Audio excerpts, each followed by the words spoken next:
penúltima formação aí a respeito do livro Cântico dos Cânticos.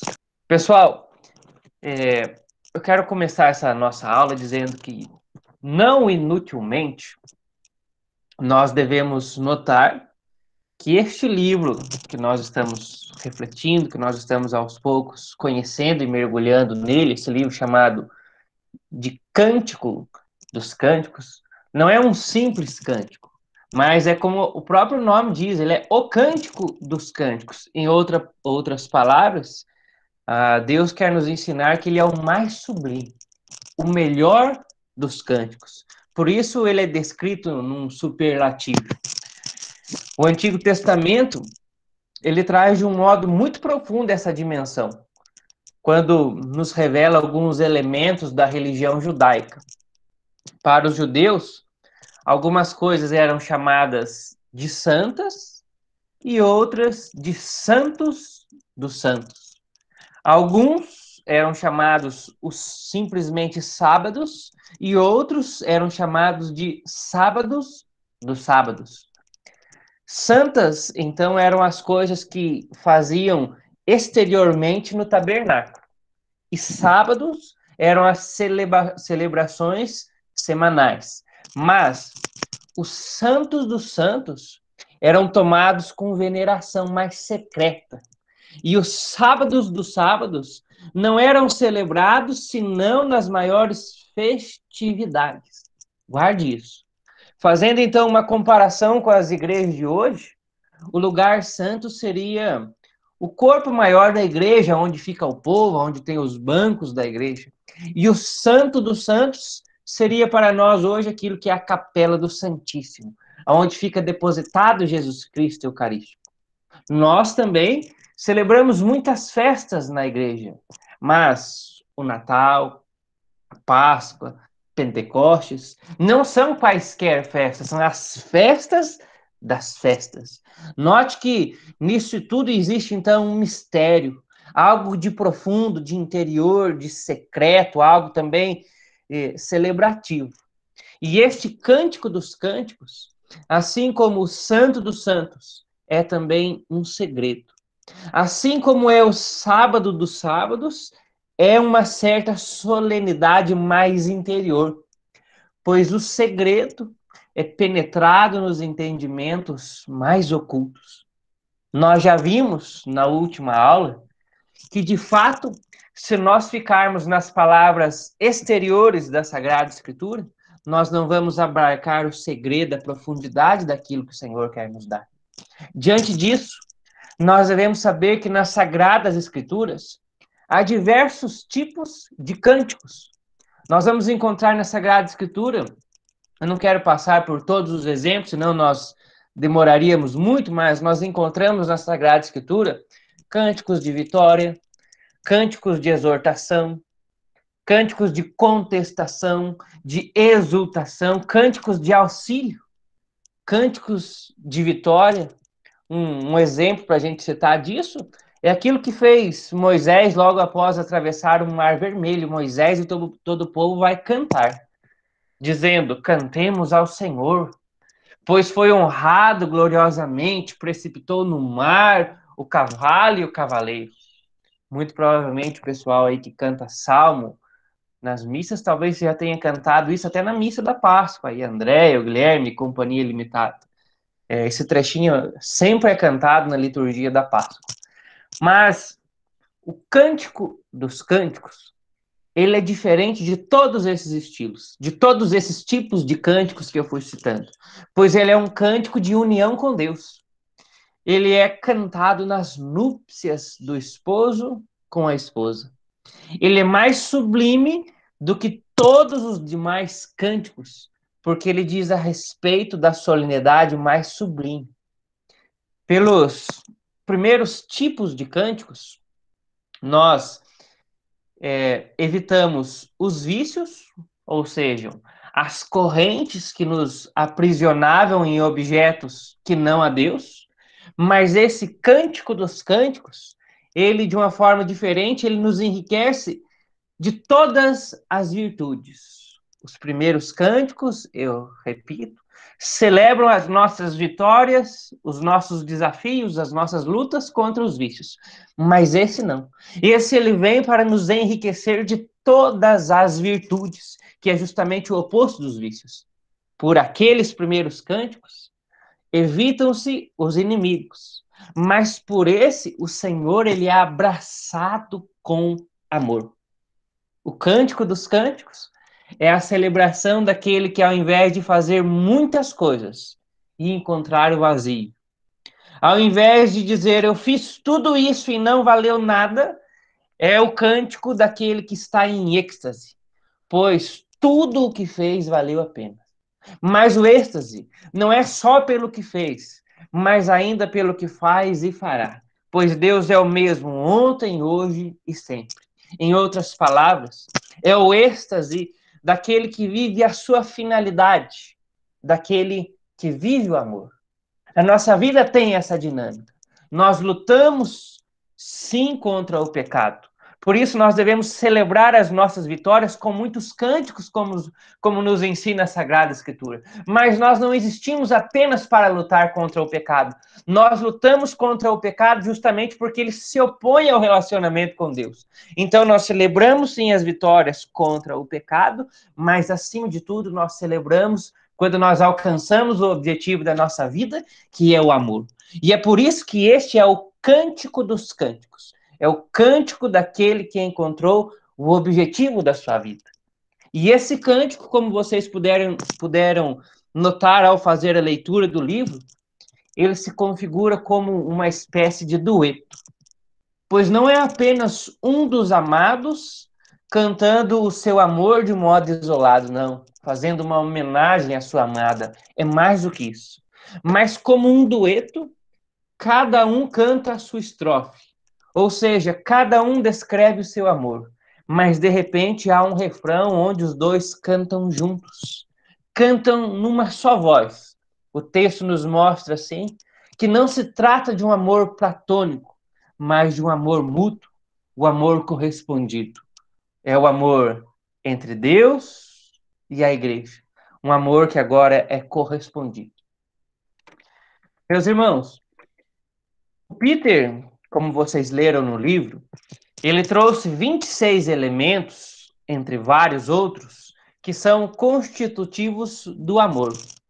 Mas eu gostaria de explorar com vocês o primeiro elemento, do qual derivam todos esses. O elemento que eu quero explorar com vocês é o seguinte: o amor é uma pessoa. É a respeito disso que nós vamos falar hoje. O amor é uma pessoa. O Cântico dos Cânticos deve nos levar hoje a compreender essa verdade.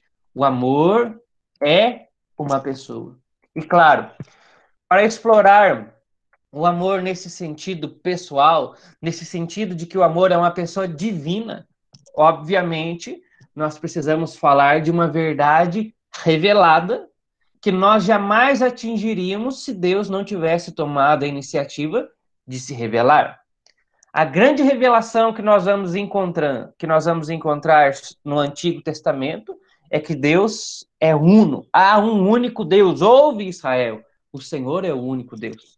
Mas em Jesus Cristo, no Novo Testamento, a grande revelação que nós temos, a grande novidade é que Deus não é uma solidão, mas Deus é uma trindade. Jesus revela para nós a Santíssima Trindade. Portanto, a grande revelação nossa é essa. Há um único Deus, um Deus uno e trino. Um só Deus em três pessoas. E como Deus deseja ser amado, ele se dá em conhecimento. Santo Agostinho já ensinava. Só se ama aquilo que se conhece. Por isso Deus revela a nós aspectos da sua natureza mais íntima. Revela aquilo que é necessário para a nossa salvação, para que possamos nos voltar a Ele. E diante dessa frase de Santo Agostinho que nós acabamos de ouvir, só se ama aquilo que se conhece, nós já tomamos a dimensão da importância de conhecer a sã doutrina, de conhecer os ensinamentos da igreja, de conhecer a Sagrada Escritura, a verdade revelada. Pois quanto mais nós conhecemos aquilo que Deus revela, mais nós o amamos. E aqui, claro, é bom ressaltar que, embora Deus tenha se revelado, isso ainda é para nós algo limitado, nós não podemos fugir disso. Ninguém entendeu e nem entenderá de fato a essência divina. Deus ele é sempre maior do que a nossa razão. No primeiro módulo, vocês me ouviram falar muito disso, mas hoje eu resgato isso. Mas podemos sempre crescer mais e mais naquilo que ele revelou. E podemos fazer esse caminho, obviamente, ajudado por grandes santos para facilitar na compreensão da verdade revelada. Quanto mais o conhecemos, mais seremos convidados a amá-los. Diante disso, nós perguntamos: se não temos a capacidade de entender o todo, que é Deus, como é que nós podemos absorver aquilo que ele está revelando de uma forma concreta? O Peter Kraft, ele traz a seguinte comparação para nos falar a respeito disso. Ele diz o seguinte, ele traz a seguinte comparação quando ele vai comentar o amor como a maior das canções. Ele fala assim: somos todos nós notas da sinfonia de Deus. Quando escutamos apenas a nossa nota, e é daqueles que estão próximos, nós não temos a impressão de estarmos diante de uma música ou do amor. Quando, porém, damos um passo para trás e ouvimos o todo, então tudo se encaixa no seu lugar. E aí ele ensina. É claro que não podemos dar esse passo para trás apenas com nossas forças e entender tudo. Mas Deus pode nos ajudar a dar esses passos para trás. E aí ele vai nos contar que o jeito de Deus nos ajudar a dar esses passos para trás, para compreender o todo, para compreender a verdade revelada, é sobretudo através de imagens. Em outras palavras, um modo indireto de atingir o todo é através de imagens. Uma imagem é o uso de uma parte para simbolizar o todo. A mente humana é finita e só pode compreender conceitos finitos. Mas há uma maneira pela qual um conceito parcial e finito pode vir a significar ou sugerir o todo. E qual é esse jeito? Qual é essa maneira? Senão aquilo que nós chamamos de simbolismo. Eu dizia isso na última aula e reitero aqui. É o que Jesus faz com as parábolas. De alguma maneira, símbolos apontam para algo além do seu significado aparente. Uma vez que Deus se revelou, nós podemos fazer a seguinte inferência. Ora, se a obra de arte, ela reflete o artista, sendo Deus uno e trino, alguma característica da unidade e da trindade de Deus deve estar também na realidade criada. Deve ter alguma marca, mesmo que simbólica, na sua criação. Um símbolo da trindade, por exemplo, que nós podemos procurar no mundo, naquilo que Deus fez, que pode indicar algo daquilo que ele está revelando, poderia ser, por exemplo, o fogo. Nós sabemos que o fogo em si mesmo é um objeto que queima, tem essa característica. Mas o fogo ele também ilumina e aquece. É uma só essência com três grandes qualidades: ilumina, aquece, queima. Nós poderíamos ainda procurar outras coisas, outros objetos, outras coisas naquilo que Deus criou que pudesse simbolizar a unidade e, sobretudo, a trindade. Nós poderíamos pensar na unidade básica da matéria, aquilo que nós estudamos, que os cientistas chamam de átomo. Também pode ser um símbolo da Santíssima Trindade, pois é um único elemento formado de prótons, elétrons e nêutrons.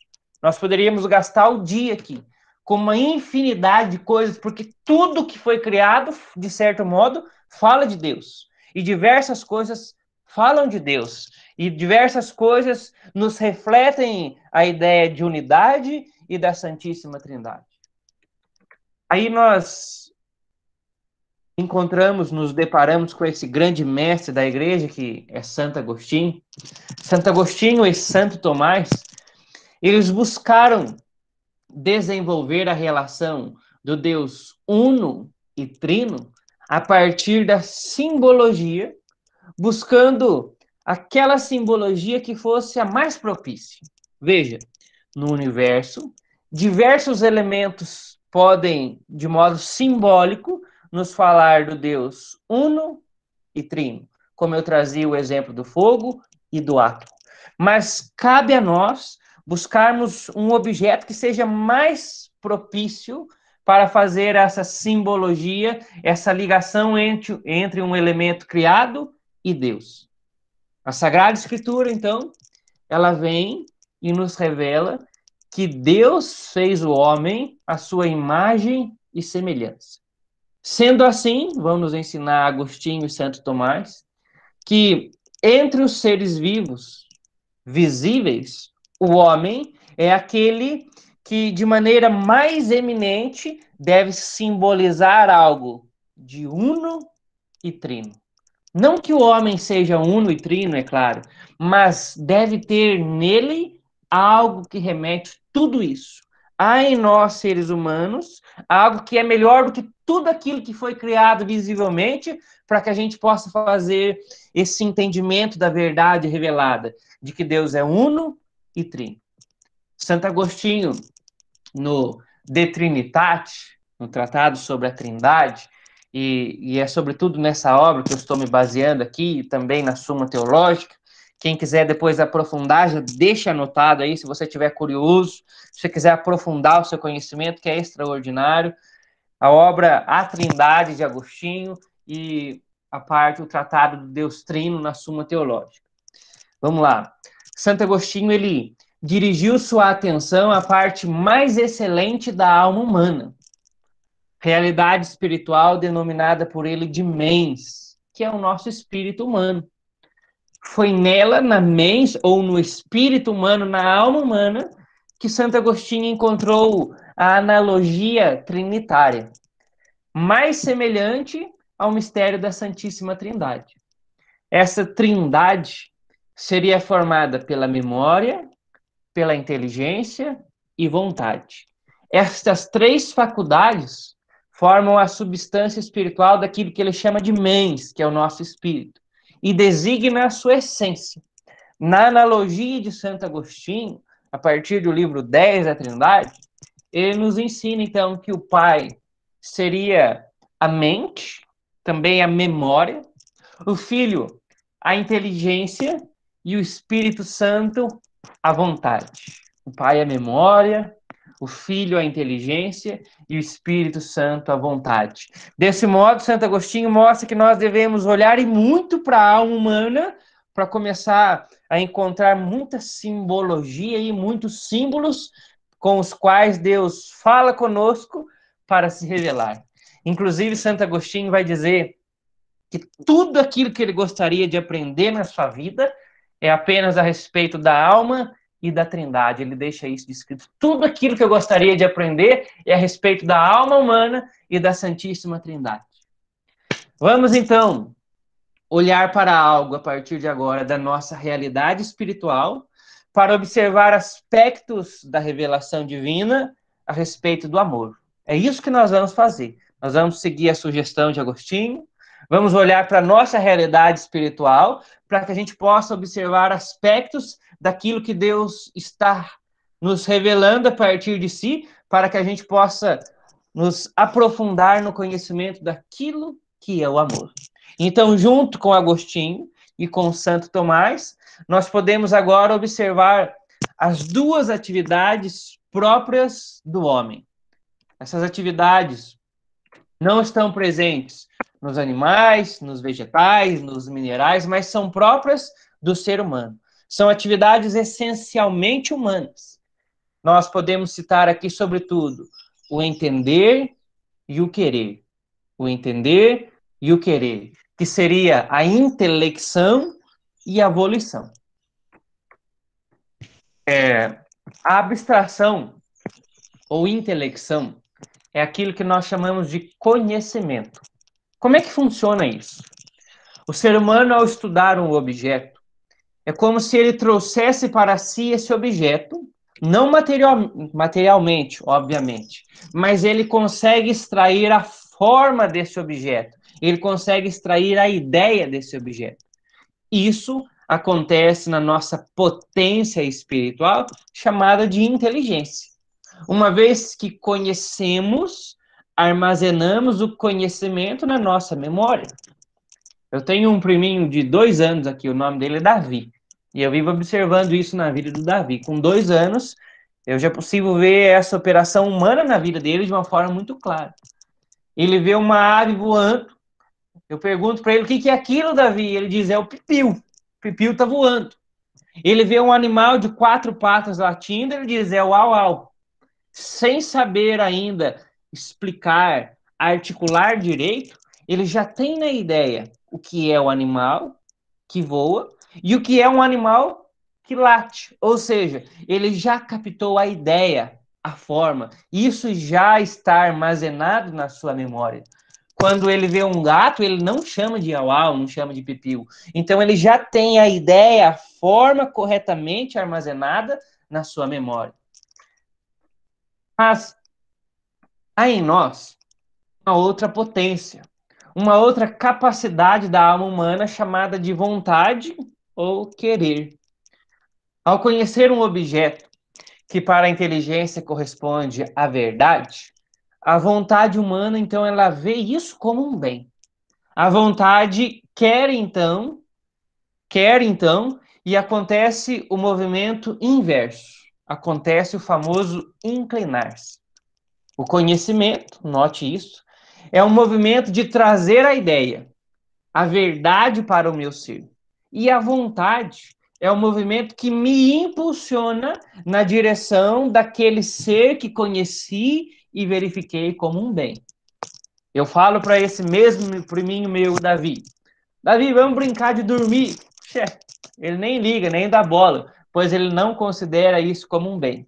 Mas se eu falo para ele: vamos jogar futebol, se eu falo para ele: vamos comer um Kinder Ovo, meu Deus, ele sai correndo, ele se inclina na direção, porque já conhece e verifica essas coisas todas como um bem. Meus irmãos, o nosso processo de conversão está exatamente aqui. Primeiro, nós precisamos conhecer a verdade, e uma vez que a verdade divina toca a nossa mente, Jesus toca o nosso intelecto, nós descobrimos então que ele é um bem, que ele é o sumo bem. Entra em cena então a nossa vontade, a vontade de se inclinar na sua direção, pela oração, pela procura da comunidade, na luta de fugir dos pecados. E assim, em diversas formas, nós vamos procurando a Deus, nós vamos nos inclinando na sua direção. Eu já adianto que essa vontade, essa inclinação na direção de Deus, é onde ocorre a nossa resposta ao amor de Deus. É o nosso amor se unindo ao amor de Deus. É na vontade, guarde isso. É no campo da vontade que acontece o amor. Diante disso, após fazermos esse apanhado geral daquilo que é próprio do ser humano, nós podemos fazer essa pergunta. Mas então, o que é o amor? É justamente essa pergunta que nos interessa hoje. O que é o amor? Tecnicamente falando, o amor ele pode ser definido dessa forma. O amor é o primeiro movimento da vontade de qualquer virtude apetitiva. O primeiro movimento da vontade de qualquer virtude apetitiva. Vamos traduzir isso. Em outras palavras, é o primeiro ato. O primeiro ato de inclinar-se, de desejar um objeto. É algo que está presente na nossa vontade. Nas confissões, Santo Agostinho ele fala desse amor, dizendo do amor como um peso. Ele diz assim, Agostinho, abre aspas: o corpo, devido ao peso, tende para o lugar que lhe é próprio, porque o peso não tende só para baixo, mas também para o lugar que lhe é próprio. Assim, o fogo encaminha-se para cima e a pedra para baixo.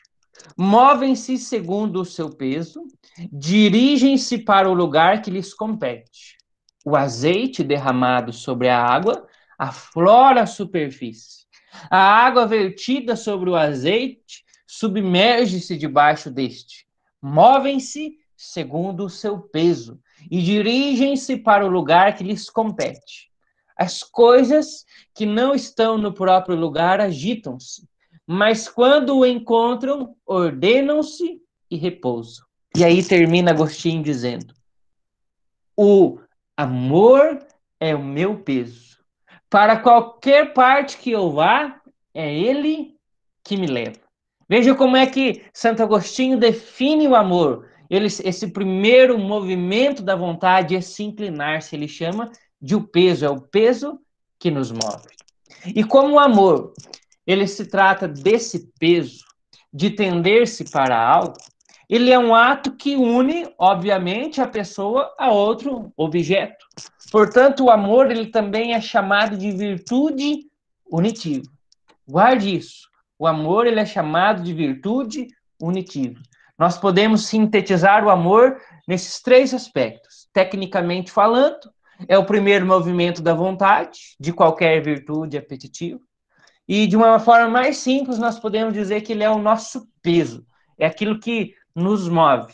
E é aquilo que nos une àquilo que nós amamos. É necessário também admitir que em nós, seres humanos, nós podemos encontrar naturalmente dois tipos de amor. Nós podemos dizer que existe um amor qualificado como paixão e existe também em nós o amor chamado de amor racional. A palavra paixão, ela significa sofrer. Desta forma, nós dizemos que a alma sofre no sentido de receber algo. Então, nós sentimos e compreendemos o que sentimos. Note que estamos falando de uma realidade da nossa alma completamente ligada ao mundo material. Na linguagem popular, nós chamamos as paixões de sentimentos. Nós falamos assim, puxa, eu senti uma alegria, senti medo, senti tristeza, senti uma coragem, até arrepiou. Paixão é bem isso que nós entendemos como sentimentos. Quando algo toca nossa alma e percebemos que aquilo é um bem, o primeiro sentimento que desperta é o amor. Nós dizemos, eu quero isso, e nos inclinamos na direção daquele objeto se aquilo é considerado um bem.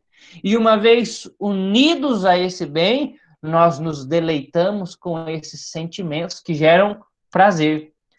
Alguém chega na sua casa, por exemplo, com um pedaço de pizza, com a pizza que acabou de comprar, o cheiro que é material, ele toca o nosso olfato e aquilo vai atingir a nossa alma.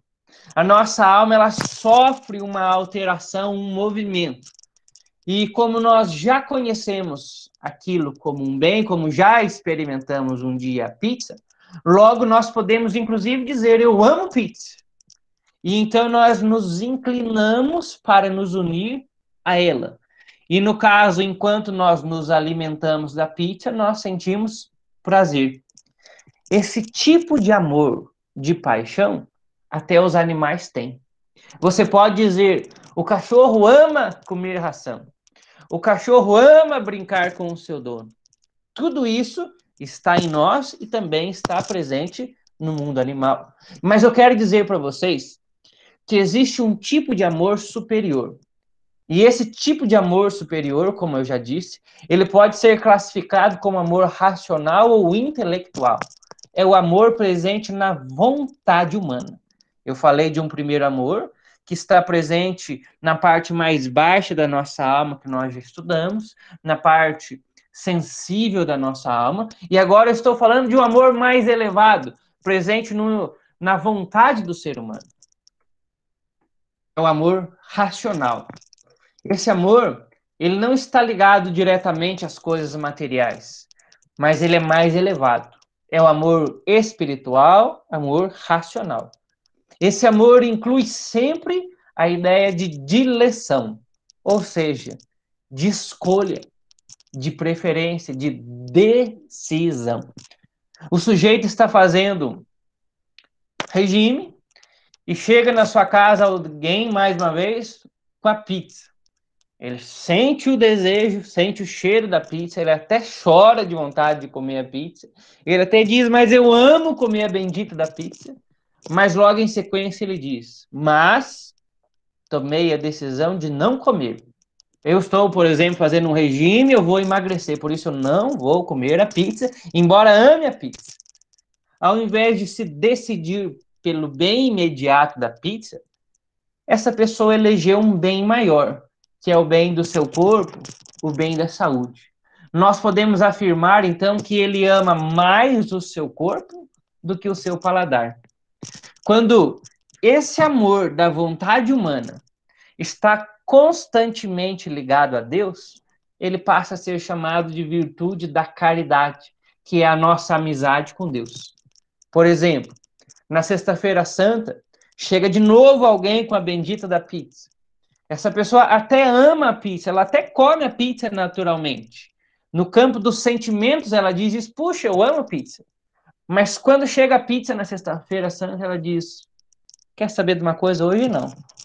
Hoje, por amor a Deus, eu vou matar as minhas paixões e oferecer isso como sacrifício a Jesus Cristo por causa da minha conversão.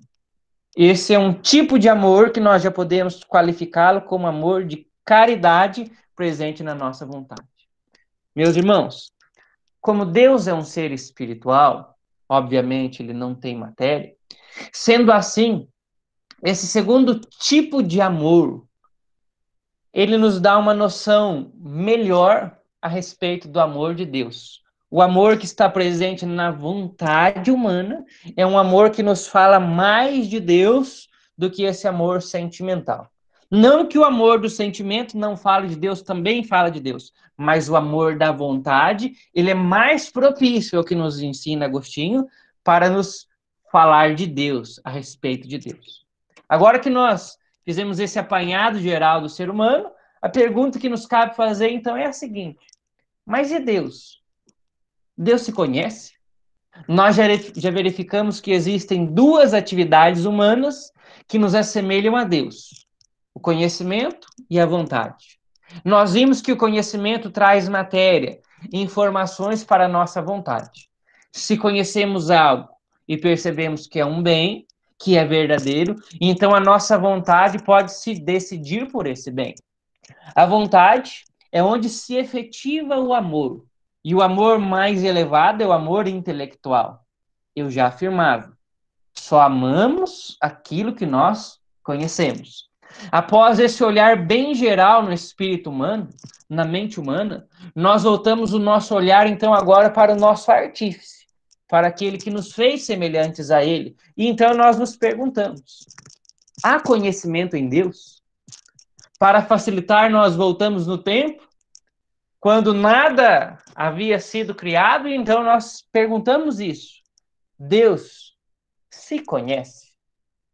O ser humano tem essa capacidade da inteligência, do conhecimento, mas e Deus? Quando nada existia, Deus se conhecia? Em outras palavras, Deus se conhece? Será que nós estamos buscando atingir a Deus a partir do ser humano? Nós poderíamos antes ainda perguntar, e você, que está aqui na aula, você se conhece? Essa pergunta, inclusive, ela poderia ser feita de diversas formas. Eu poderia perguntar para você, qual é a ideia que você tem de si mesmo? Ou ainda, qual é a concepção que você tem de si próprio?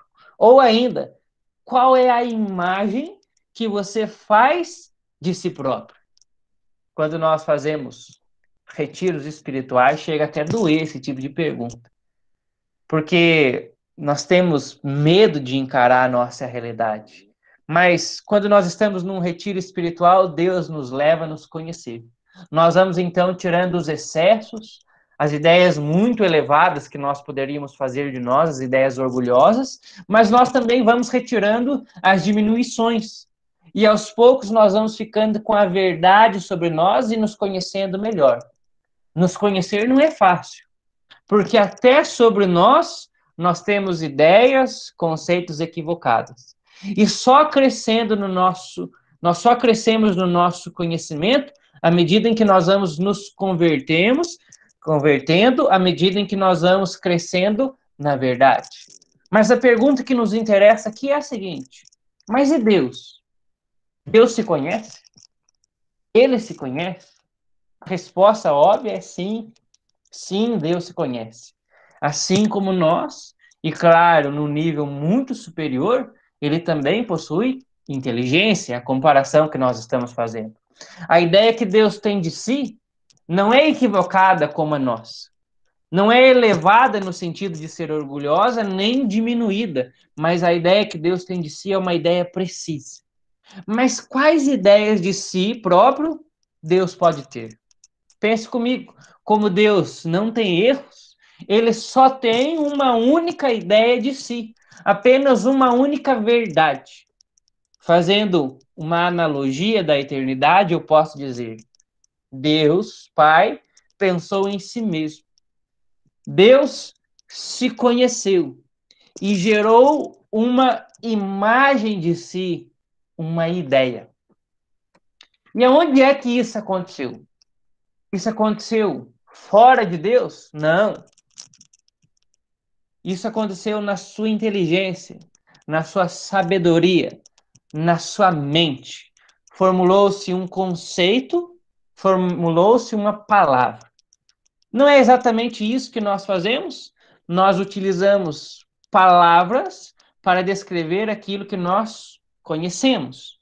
Então, Deus, ele formula uma ideia de si, um conceito de si, na sua inteligência, na sua sabedoria. E esse conceito depositado na sua mente é uma palavra. E aí eu pergunto: qual é a palavra que confere sentido às frases?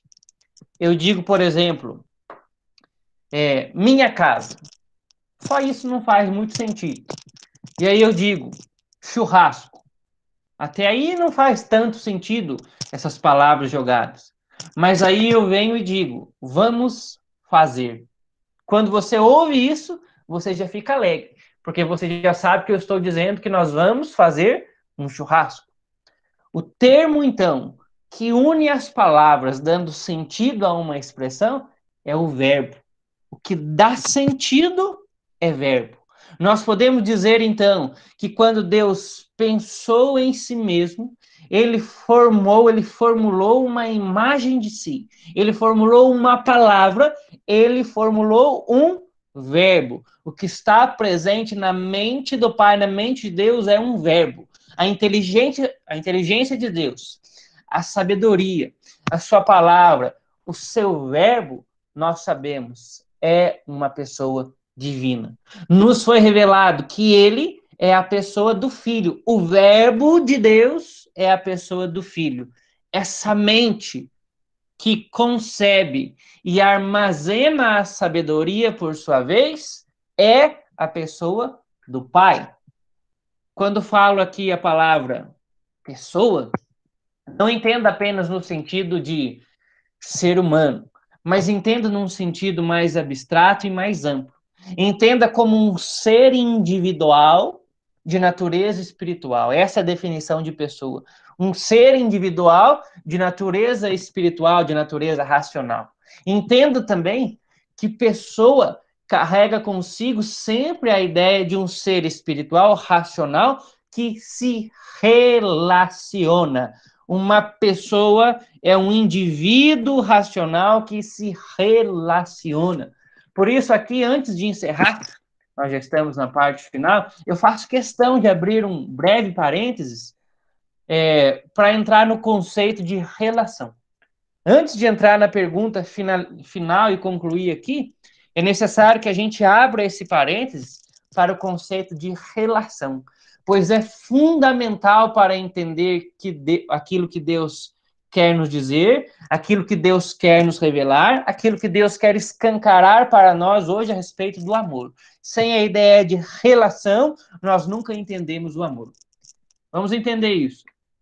Na filosofia, nós aprendemos que relação é uma das espécies de uma coisa chamada acidente. Relação é uma das espécies de uma coisa que na filosofia nós chamamos de acidente. As coisas podem ser acidentais ou essenciais. Um dos acidentes na filosofia é a chamada relação. Relação é aquilo pelo qual um sujeito é ordenado a outro. Um exemplo para facilitar. José é marido de Maria e José é pai adotivo. Mas, essencialmente, o que é José? Essencialmente, José é um ser humano. Essa é a essência de José. Ser marido, ser pai, não confere a José algo a mais na sua essência. Ninguém define o ser humano como marido ou como pai, mas nós definimos o ser humano na filosofia como um animal racional. Então, acidentalmente, como é casado, ele tem uma esposa. Logo, é um marido. Do mesmo modo, acidentalmente, segundo a filosofia, ele é pai porque tem um filho. Veja, a condição de ser marido só existe porque é casado, obviamente, porque tem uma esposa. Quando morre a esposa, ele não é mais marido de ninguém. Mas agora ele é viúvo e, inclusive, pode se casar novamente se isso acontece. A relação de paternidade e filiação de marido e esposo são, segundo a filosofia, acidentais. É aquilo que é acrescido à essência. E note que são coisas conjugais. O marido só existe se houver uma esposa, o filho só existe se houver um pai. Mas como Deus é um ser simples, no sentido de que não é um ser composto é um ser que pode ser dividido e Deus não pode ser dividido. Vamos pensar, por exemplo, numa cadeira. Uma cadeira é um ser que pode ser composto. Uma cadeira tem pernas, tem assento, tem braços. Deus não. Deus não tem partes, Deus não se divide, ele é simples. Ele é a verdade, ele é o amor, ele é a misericórdia e justiça. Ele é tudo isso.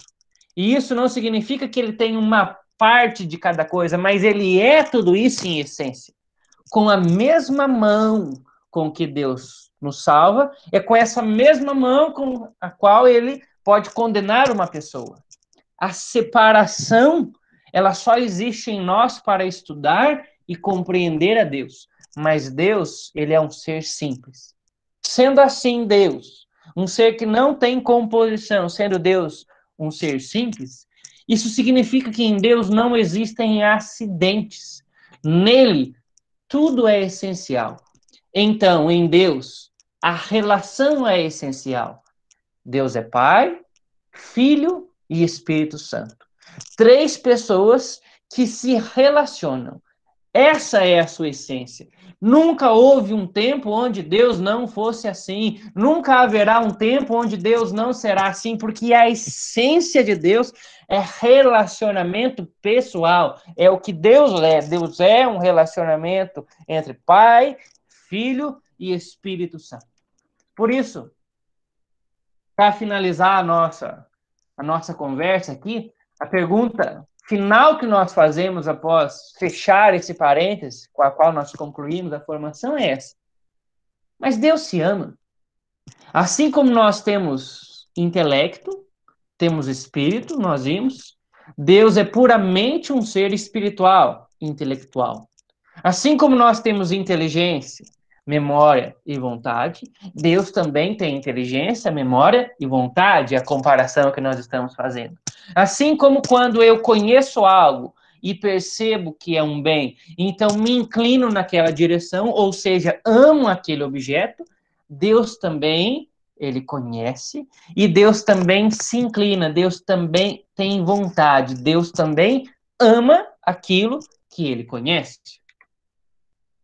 Assim como eu e você, quando vamos nos convertendo e vamos fazendo uma ideia real de nós e passamos a nos amar mais, amar aquilo que nós conhecemos de nós, amar a nós mesmos, nós passamos então a ter aquilo que nós chamamos de um amor sadio por nós mesmos. Assim também Deus, aquele que tem uma ideia perfeita de si, que se conhece perfeitamente a si mesmo, ele se reconhece como um bem e é necessário admitir que Deus ama aquilo que ele conhece. Esse amor que Deus tem por si mesmo é também uma pessoa. Nos foi revelado que esse amor é a terceira pessoa da Santíssima Trindade, chamado de o Espírito Santo. O Pai conhece o Filho, o Verbo, e ama o Verbo. E, ao mesmo tempo, o amor, entre aspas, armazena o Verbo no Pai, como se o Pai fosse uma memória. Ou seja, o Espírito Santo une o Filho ao Pai. E, falando do Espírito Santo de um modo mais específico, o nome próprio de uma das pessoas da Santíssima Trindade é isso. O nome próprio da terceira pessoa é Espírito Santo. Mas eu sei que quando a gente ouve esse nome Espírito Santo, parece que esse nome não nos ajuda a compreender. Verbo, como nós vimos, até é fácil de assimilar com Deus a ideia presente, mas Espírito Santo. Por que é que Deus nos deu esse nome? Por que nós devemos utilizar esse nome? Eu digo que parece que esse nome não nos ajuda muito, pois Deus em si mesmo é um ser espiritual. O Pai é filho, o Pai é espírito, desculpa, e o Filho também é espírito. O Pai é santo e o Filho também é santo. Esse outro, que é a terceira pessoa da Santíssima Trindade, parece que ele fica copiando o jeito de ser do Pai e do Filho nas suas características, porque o Pai é Espírito, o Filho é Espírito, o Pai é santo e o Filho é santo. E de repente tem uma terceira pessoa que é chamada de Espírito Santo. Mas é aqui que está a grandeza disso. O nome revelado quer nos ensinar isso mesmo, que o Espírito Santo ele procede, ou seja, ele tem origem no Pai e no Filho. Essa origem é o relacionamento que o pai tem com o filho, um relacionamento de amor. De certo modo, o amor que o pai tem para com o filho é também uma pessoa. O amor que o filho tem para com o pai é uma pessoa, é o Espírito Santo.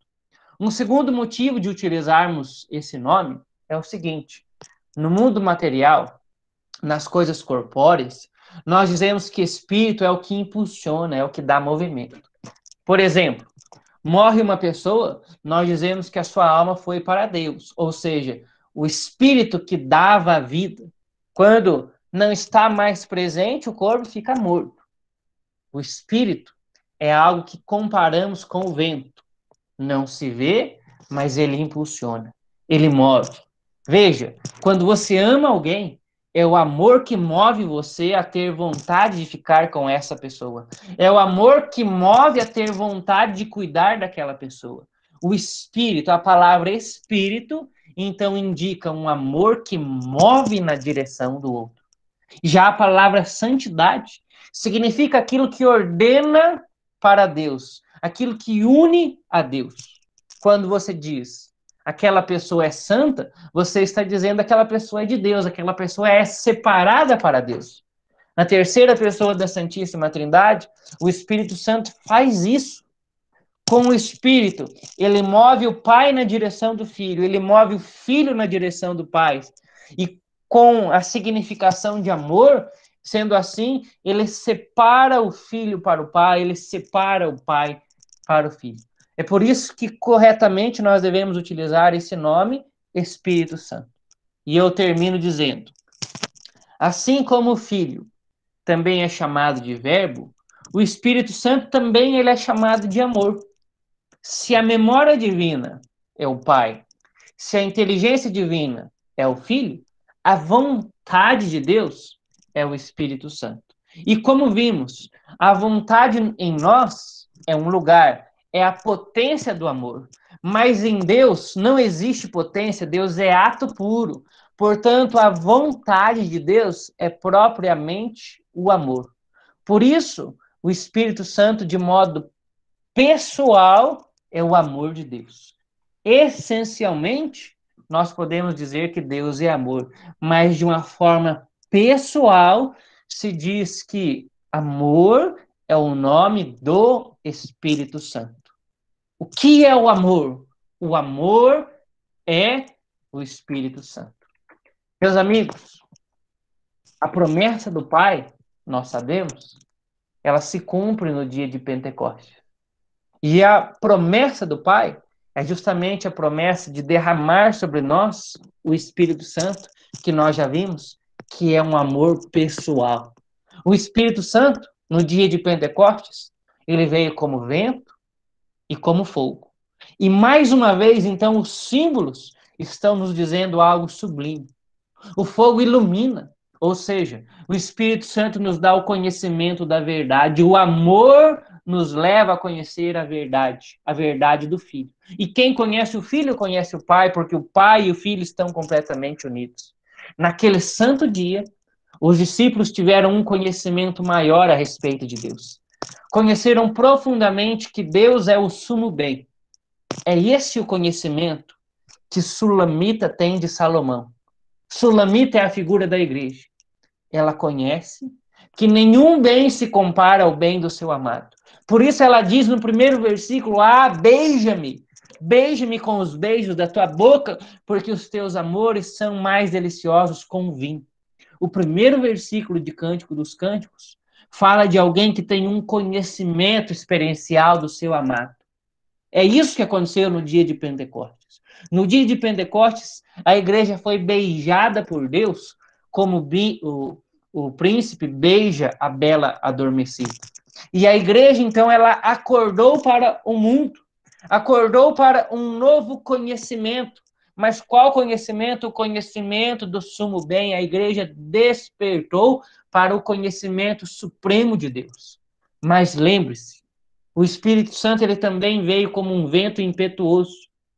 O vento é algo que move, como eu já disse. É assim que os barcos, a vela, se movimentam a partir do vento.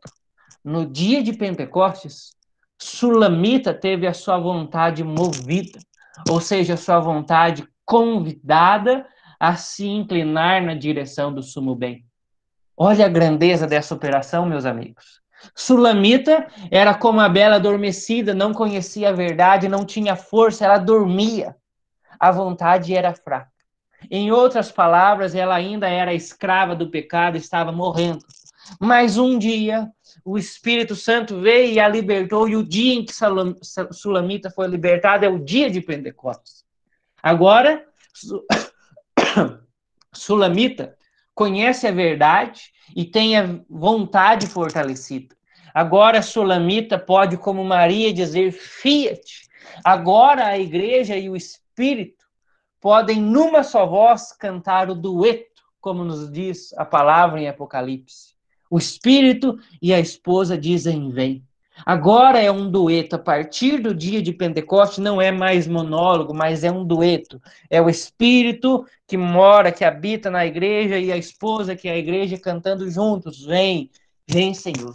Por isso, Sulamita diz no versículo 4 que o rei me introduza nos seus aposentos. Em outras palavras, o desejo de Deus se unir à igreja é agora também o desejo da igreja. O desejo da igreja a partir do dia de Pentecostes é também o desejo de se unir a Deus. E o resultado disso, qual é o resultado? Todos ficaram cheios do Espírito Santo. O resultado é casamento. O resultado é união. É próprio do Espírito Santo unir. A bela adormecida, ela acorda com o beijo. E a sua vida agora não pode mais ser outra, senão viver todos os dias junto do seu amado. A bela adormecida deve a sua vida ao seu príncipe. Mas não é uma dívida de obrigação, é uma dívida de gratidão. É a gratidão do amor. É isso que o livro dos Cânticos está dizendo para nós. Cântico dos Cânticos foi plantado no dia de Pentecostes, é ali que se desperta o amor, e tudo aquilo que vai sendo revelado a partir de Atos do capítulo 2, que é a vida no Espírito, é aquilo que está sendo descrito de um modo simbólico no livro do Cântico dos Cânticos. Que hoje também seja em nós o dia em que, juntos com o Espírito Santo, nós façamos um dueto para dizer: vem, Senhor, para desejar a santidade, para viver o maior de todos os amores, que é o amor entre nós e Deus, o amor que nos realiza. Louvado seja o nosso Senhor Jesus Cristo.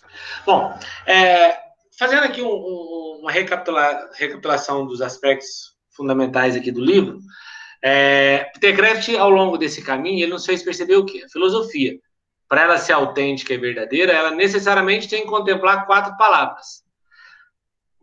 Essas 4 palavras, elas compõem a filosofia de forma plena, de forma completa, de forma perfeita. A metafísica, a episteme, a antropologia e a ética. Uma filosofia que não atinge essas 4 palavras, ela é incompleta. Ela não dá ao homem as respostas necessárias. E o que Peter Kreeft fez conosco ao longo desse caminho, dessas 10 semanas? Nos fez perceber que somente através de Jesus nós atingimos a metafísica, nós compreendemos a episteme, nós conhecemos a antropologia e nós atingiremos a ética.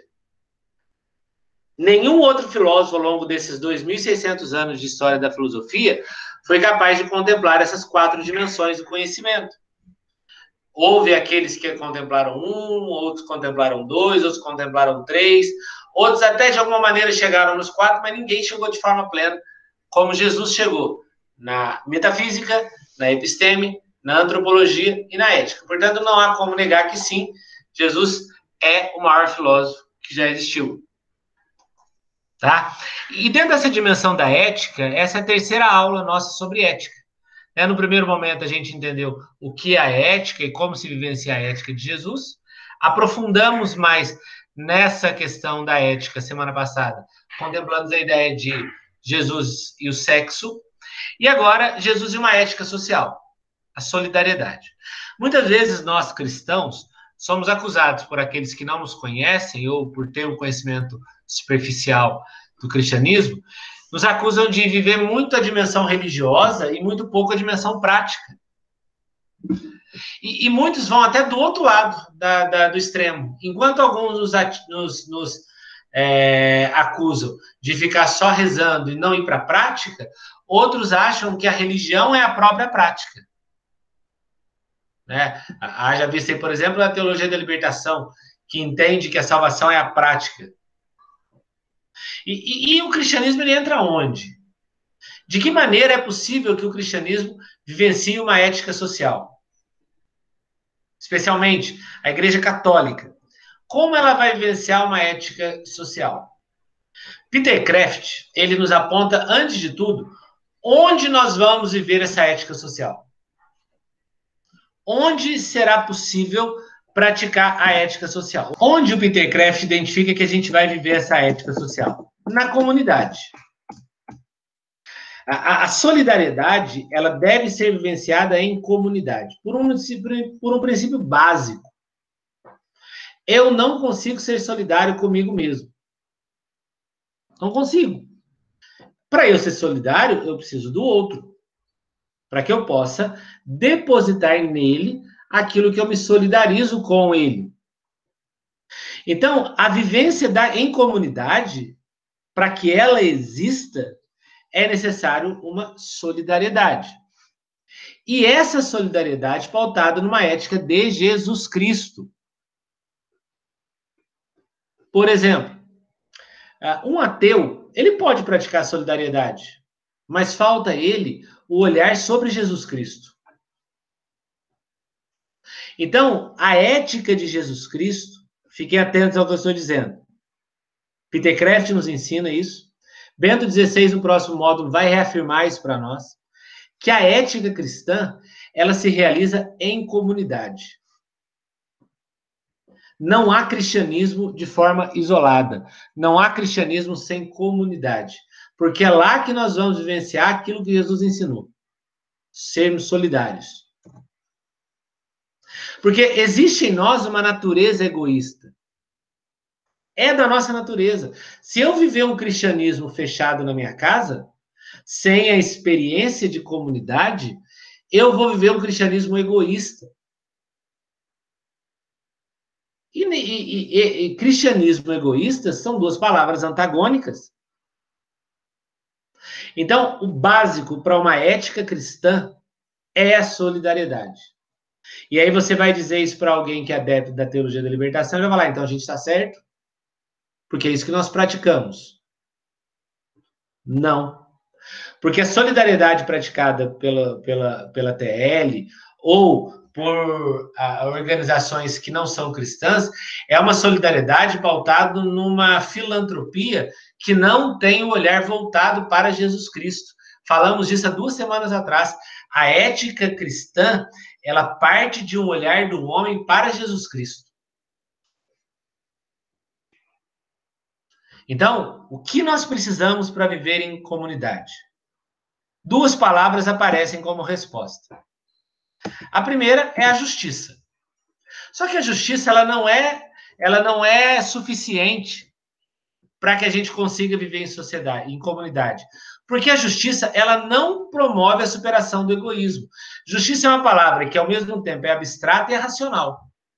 Eu posso praticar a justiça com o outro sem amá-lo. Por quê? Porque eu vou estar pautado na obrigação da lei. Veja a briga que Jesus tinha com os fariseus. Muitos eram éticos, vamos chamar assim. Só que eles viviam uma ética pautada numa justiça que era na obrigatoriedade da lei. A justiça ela não me leva a superar o egoísmo.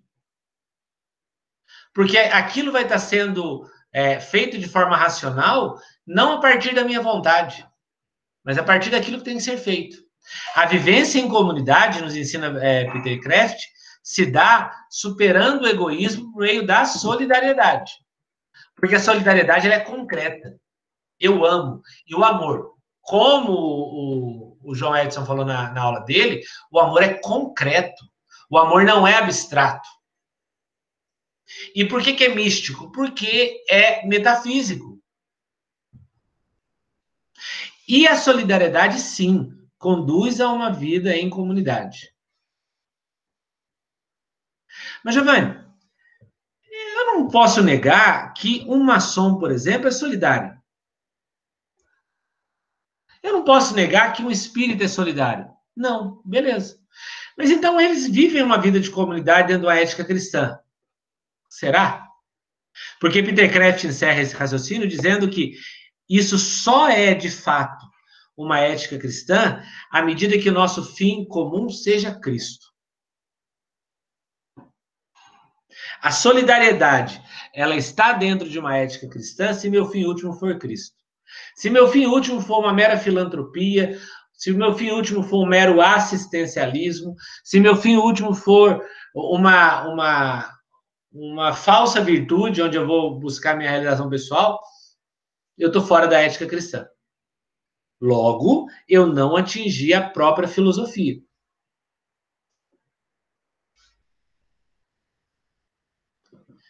Bento XVI, ao se referir a isso, ele fala, olha, tudo isso que os outros que não são cristãos fazem não é ruim, mas é superficial. Porque vejam, qual é o grande mandamento que Jesus nos ensina no Evangelho? Amar ao próximo como a nós mesmos, ok? Só que o amar ao próximo como a ti mesmo só é justificado a partir da primeira frase do mandamento, que é o amar a Deus sobre todas as coisas. Então, se eu for solidário com o outro, tendo em Jesus Cristo o meu fim último, eu atingi a verdadeira ética. E isso não é o Giovanni que ensina. Isso não é o Peter Kreeft que ensina. Isso é o que está na Sagrada Escritura. Está na Sagrada Escritura. Então, a ética de Jesus Cristo é uma ética não de justiça meramente humana. É claro que há uma justiça metafísica, que é a santidade. Não é dessa justiça que a gente está falando. é da justiça humana. A ética de Jesus Cristo, ela é, antes de tudo, solidária. É o amor concreto e místico pelo outro, que tem em Jesus Cristo o meu final.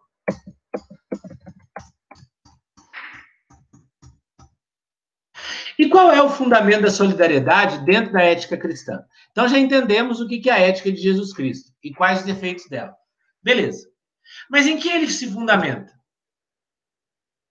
O verdadeiro fundamento para a solidariedade humana é Cristo.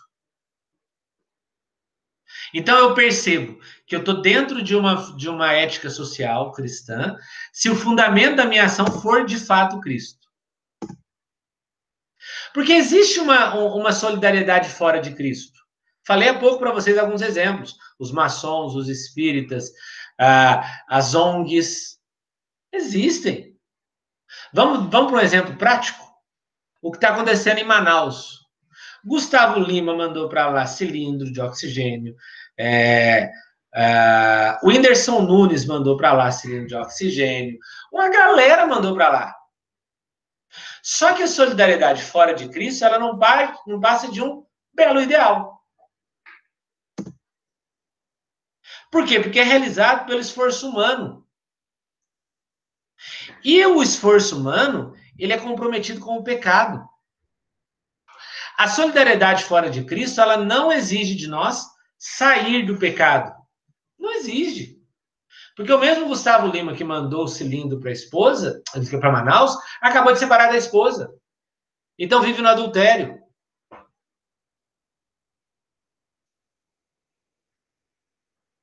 O Neymar que mandou também para lá é o mesmo Neymar que tem toda uma vida desregrada que a gente ouve falar por aí. Então isso não passa de um belo ideal, isso não é ética. Isso é filantropia, ou podemos chamar da maneira que quisermos. Já a solidariedade em Cristo não é um belo ideal, é um belo fato. E vejam que eu escrevi fato com F maiúsculo, porque é o fato do verbo encarnado, que me compromete com o amor. A partir da encarnação, eu tenho um compromisso com o amor. E é esse compromisso com o amor que me faz ser solidário. Podemos entender, por exemplo, que a solidariedade fora de Cristo tem como primazia a justiça.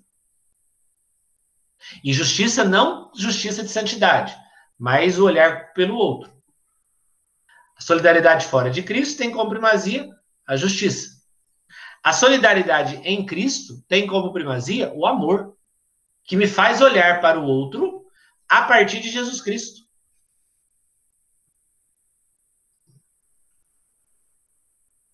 Por isso que nós aprendemos tantas vezes na igreja que não são somente pelos atos que nós vamos alcançar a salvação. Mas se esses atos não forem acompanhados de uma conversão pessoal, tendo olhado para Jesus Cristo, ela perde completamente o sentido. Gente, quantas pessoas nós conhecemos ricos que dão grandes contribuições financeiras para instituições religiosas, pagam dízimos altos para as paróquias e não vão à missa, porque entendem que aquilo para eles já é a sua maneira de ser cristão. Triste notícia para eles, que isso não é o suficiente. Porque se a minha ação não tiver como olhar o último Jesus Cristo, ela é uma mera filantropia. Pois bem, tendo entendido que a solidariedade ela deve existir em Cristo, que é um comprometimento com o amor, nós entendemos então que a solidariedade é uma resposta para esse mundo. E aí Peter Kraft levanta uma questão interessante para nós. Como conseguir que os indivíduos egoístas cooperem sem perder a individualidade? Despertando no homem a ideia de com eles para atingir o com nós. Com nós. Conosco. Comunidade. Eu vou entender que eu preciso ter uma vivência real de comunidade, que não há cristianismo sem comunidade. Portanto, eu me desprendo de mim pelo outro, tendo olhar em Jesus Cristo.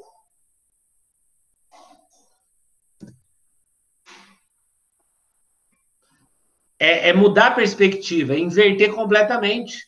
Coloquei guerra e paz entre aspas, não é porque a gente está em guerra e vai entrar em paz, não. São duas palavras opostas. Mudar o sentido da nossa solidariedade.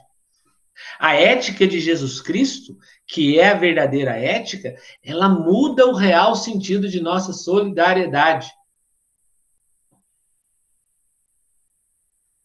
Quando na porta do supermercado alguém chega e pede para mim um pacote de arroz, moço, eu estou passando fome, estou desempregado, estou doente, o senhor pode me dar um pacote de arroz? Antes de eu dar a esse sujeito o pacote de arroz, eu tenho que me perguntar, é o olhar em quem? É o comprometimento em quem que eu estou fazendo isso? É o olhar por ele, comprometido com o amor? Ou um simples ideal de justiça?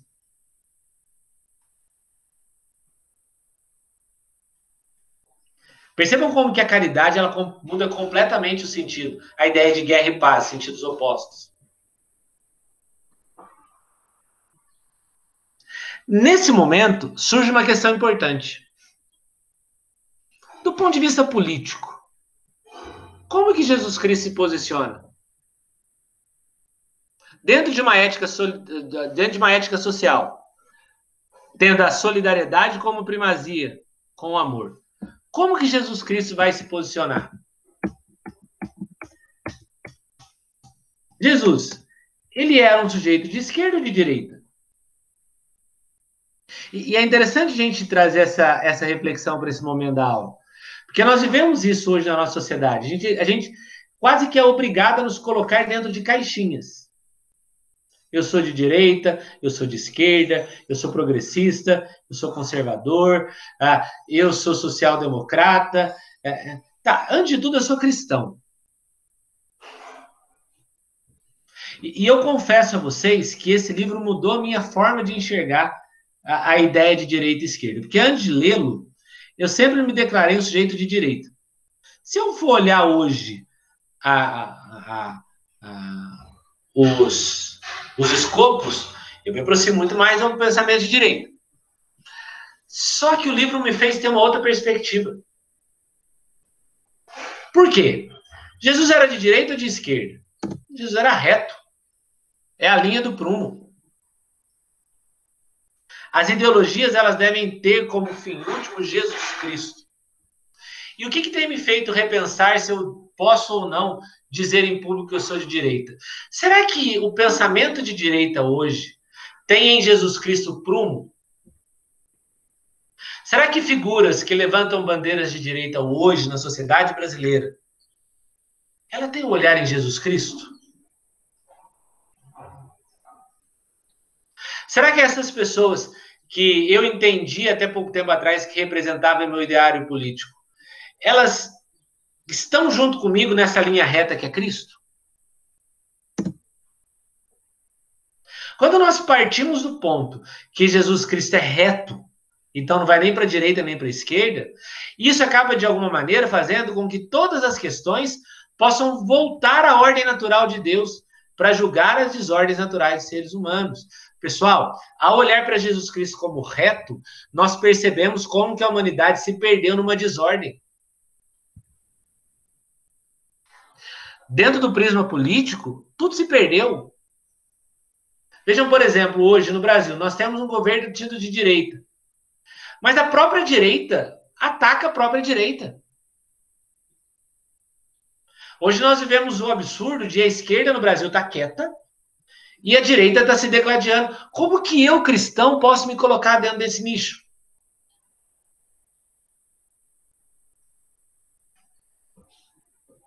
Quando a gente percebe uma profunda desordem. Hoje, se alguém me perguntasse qual é a minha tendência política, eu falo cristianismo. A linha reta que é Jesus Cristo. Mas, Giovanni, numa eleição, beleza, eu vou olhar dentro daquele cenário qual das possibilidades mais se aproxima do reto que é Cristo. Porque eu tenho esse compromisso. Os políticos, infelizmente, não os têm. Por isso que é importante o cristão, dentro de uma ética solidária, estar envolvido no espectro político. Veja que Jesus ele deixa claro: eu sou o caminho. Ele é o caminho reto do qual as ideologias políticas devem partir. Se o sujeito se declara de esquerda ou se declara de direita, é porque ele não partiu de um ideal reto. Porque o reto vai continuar sempre reto. O único caminho é Jesus Cristo. Por exemplo, por que eu devo alimentar o pobre? Voltando ao exemplo que eu dei há 5 anos atrás. Então, eu cheguei no supermercado, um cara na porta, moço, meu filho está lá, passando fome, o senhor pode comprar bem um pacote de arroz? Beleza. Por que eu tenho que alimentar o pobre? A esquerda vai dizer que é necessário alimentar o pobre para promover uma justiça social. É injusto que uns tenham que comer, outros não, então você tem que distribuir para que o pobre tenha que comer. A direita vai dizer que é necessário alimentar o pobre para promover a valorização do indivíduo, para que ele possa, pela sua própria força, pelos seus méritos, prosperar. Jesus Cristo vai nos ensinar que não. Eu tenho que alimentar o pobre porque o pobre é Cristo disfarçado. Essa é a linha reta. Enxergar Cristo no pobre. Enxergar que é nele que eu vou chegar em Jesus Cristo. Um outro exemplo. Por que amar o pecador? Um progressista vai dizer que a culpa não é dele. Alguém, por exemplo, que está no pecado, a culpa é da estrutura que construiu tudo aquilo para que ele vivesse no pecado. Então, ele vai alcançar a salvação naquele pecado dele. Um tradicionalista vai dizer que o pecado ele é abominável. Então, tem que deixar, tem que mostrar para aquela pessoa o quão duro é o pecado e o castigo de Deus sobre o pecado. O cristianismo vai dizer: eu devo amar o pecador porque Cristo ama. E no amor, o desejo daquele pecador de sair do pecado. É reto. É Cristo disfarçado no pobre. É reto. É Cristo que ama o pecador. Quaisquer ideologias políticas que partirem de algo que não seja essa, nós cristãos devemos que fugir delas. Giovanni, mas isso é utópico, porque hoje a gente está dentro de um cenário político formado de vários espectros. Ok. Então, por exemplo, ano que vem eleição para presidente da República. Qual deve ser a postura do cristão? Primeiro, não levantar bandeiras. Não levantar bandeiras. Segundo, olhar dentro daquele cenário quem mais se aproxima daquilo que nós buscamos. Livres de paixões, livres de tendências, mas sim de forma reta. Bom, Jesus Cristo, dentro da sua doutrina social, me ensinou isso. Quem dessas possibilidades melhor se aproxima? É essa pessoa? Essa possibilidade? Então é nele que eu vou votar. Agora, se eu levanto bandeira, daqui 2 anos, esse cara ele não está comprometido com o evangelho. Daqui 2 anos ele toma alguma postura totalmente contrária aos valores cristãos, eu vou ter ele comigo, porque eu levantei a bandeira? Não. Aqui na minha casa, com a minha esposa, com os meus, olha, eu vou votar nesse cara. Porque ele melhor se aproxima das minhas convicções. E se alguém em quem você vai votar? É secreto. Peter Kreeft me ensinou muito nesse sentido. E aí, para fechar, ainda falando da questão da direita e da esquerda, o Peter Kreeft ele identifica um problema sério nas ideologias políticas. As ideologias políticas, elas cooptam Cristo para uma causa própria. Jesus Cristo torna-se um escudo para as ideologias políticas. Então, determinado partido se diz cristão por causa disso, mas nega todas as outras coisas. Outro se diz cristão por causa disso, mas nega todas as outras coisas. Cristo, muitas vezes, é usado como escudo. Eu não consigo esquecer a cena, por exemplo, da Dilma, do Haddad e da Manuela Dávila na semana da eleição, na última presidente, na missa e comungar. É cooptar Jesus Cristo para uma causa própria. Quando, na verdade, o processo é o inverso. todas as causas têm que ser cooptadas por Cristo. Porque nenhum ismo pode nos salvar nem nos amar. Nenhuma ideologia política é capaz de nos salvar ou nos amar. Portanto, nós temos que lutar para que as ideologias políticas assumam para si a causa de Jesus Cristo. E não tenham em Jesus Cristo um escudo. E para terminar, o Peter Kreeft nos apresenta alguns perigos. Por exemplo, qual é o perigo da direita religiosa? Adotar doutrinas de Cristo ao invés de adotar Cristo. Então você tem uma mão que aponta para a lua. Ao invés da pessoa olhar para a lua, fica olhando para a tua mão. Não. Muitas vezes essa direita religiosa que a gente tem visto crescer no mundo, ela aponta para doutrinas religiosas, mas não aponta para aquele que é a verdadeira ética solidária, que é Cristo. Qual é o perigo da esquerda religiosa? Adotar valores de Cristo ao invés de adotar a Cristo.